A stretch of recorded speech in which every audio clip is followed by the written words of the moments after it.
Shalom, Ibu Bapak yang terkasih dalam Tuhan Yesus Kristus. Saya menyapa pada saat ini dan saya tetap berharap kita semua ada dalam kondisi yang baik karena saya tetap kita mengimani Tuhan Yesus tetap beserta dan memelihara setiap kita. Kita akan mengambil waktu sejenak, mengambil waktu yang khusus untuk Tuhan, entah sendiri atau bersama-sama dengan keluarga.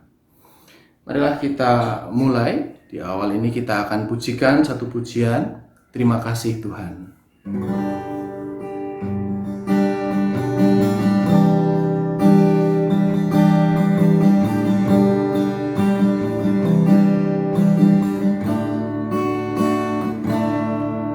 Terima kasih Tuhan untuk kasih setiamu yang ku alami dalam hidupku.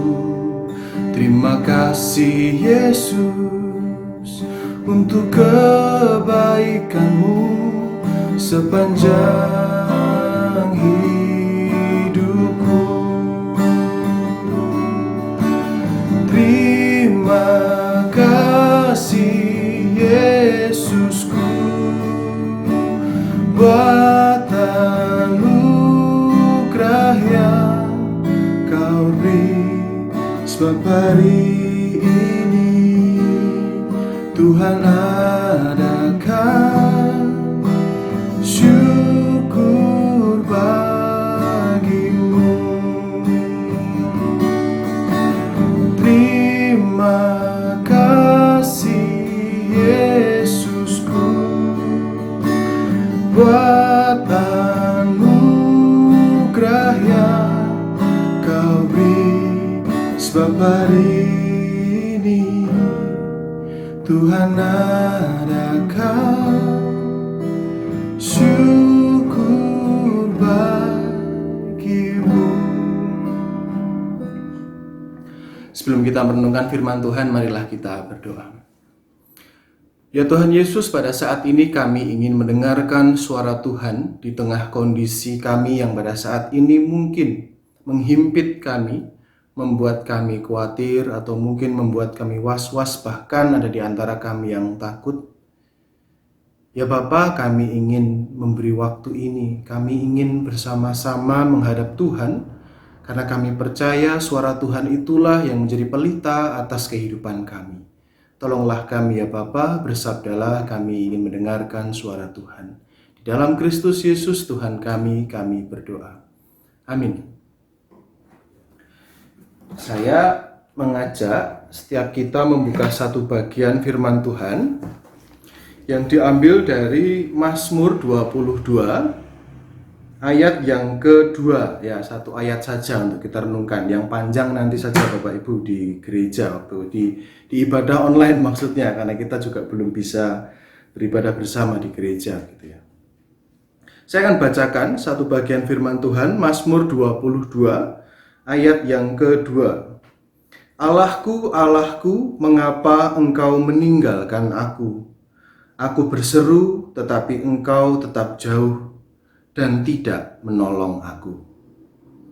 Itulah bacaan kita. Yang berbahagia setiap kita yang dengan tekun setia membaca firman Tuhan dan memelihara dalam hidup sehari-hari. Haleluya.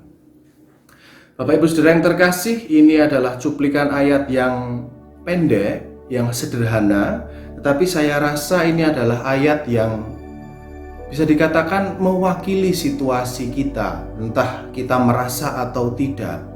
Karena saya sendiri juga dalam kondisi ini juga merasa was-was ya. Maksudnya was-was dalam artian mau pergi kemana harus selalu waspada. Jangan lupa masker, hand sanitizer, dan lain-lain.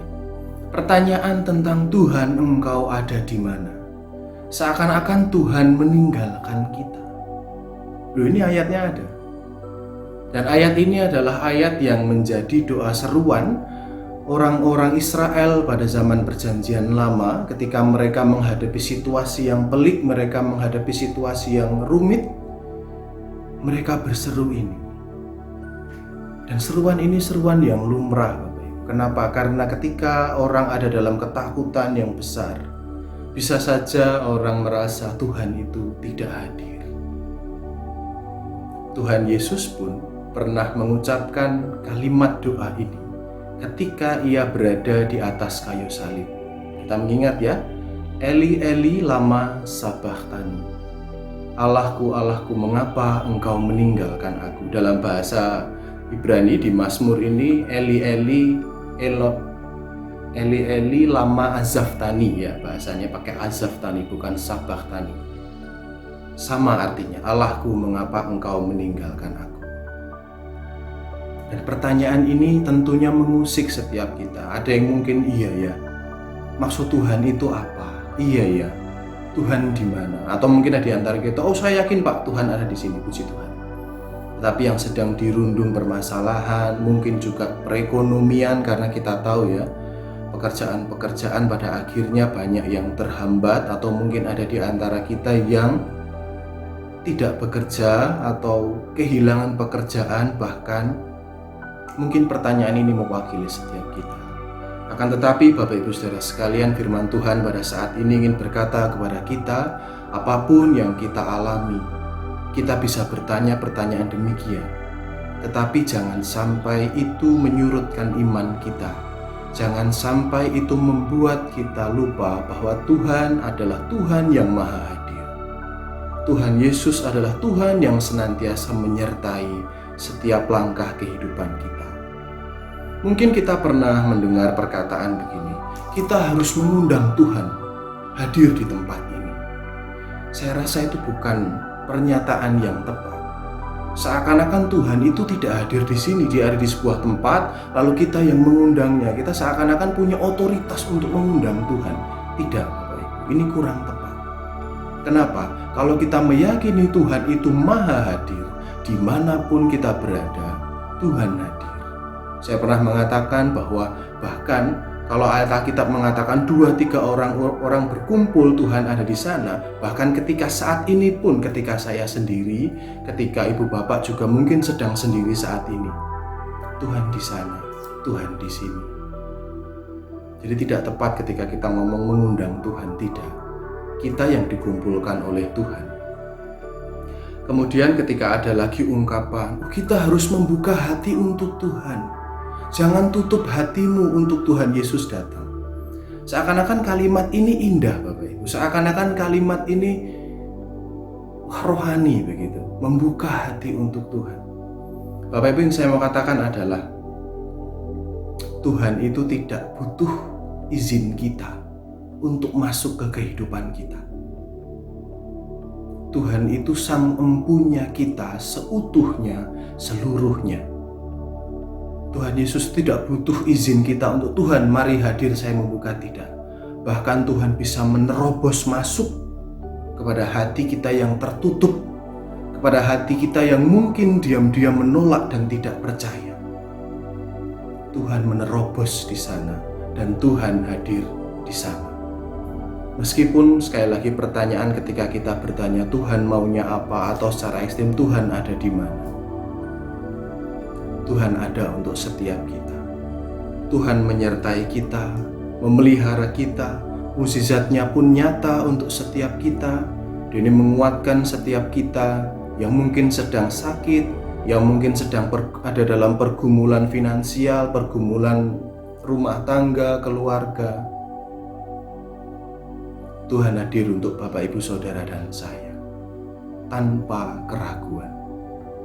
Dan pada saat ini justru kita diajak bukan kita untuk bertanya Tuhan di mana, apakah kita merasakan kehadiran Tuhan. Marilah kita lebih membuat diri kita peka terhadap kehadiran Tuhan dalam setiap kehidupan kita. Pada saat itu ketika kita bisa merasakan kehadiran Tuhan dalam bentuk apapun, pemeliharaan Tuhan dalam bentuk apapun, hidup kita akan penuh dengan syukur.